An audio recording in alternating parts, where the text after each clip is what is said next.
Conservator washer drainage problems. Drainage problems in your conservator washer can be frustrating. They often lead to water not draining properly, leaving your clothes soaking wet.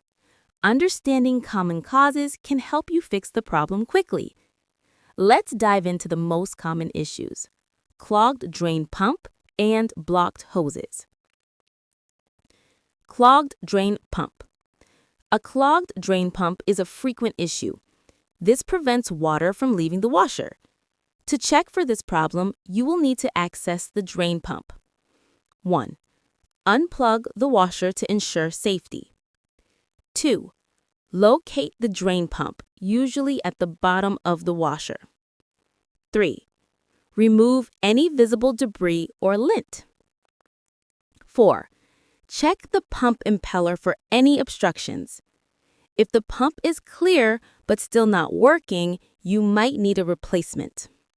Always consult your washer's manual for specific instructions.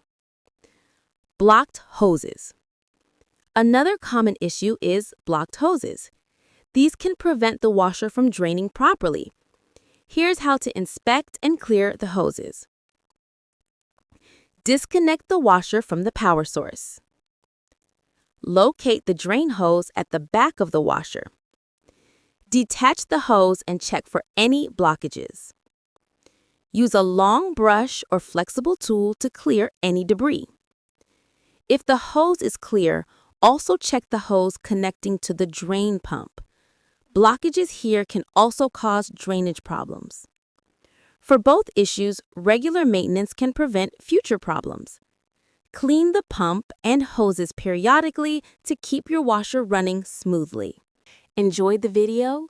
Don't forget to like, comment, and subscribe to our channel for Hello Troubleshooting repair tips and home appliance guides. Stay tuned for new videos every week. Save time, fix smarter, and keep your appliances running perfectly. Subscribe now and join our helpful DIY community.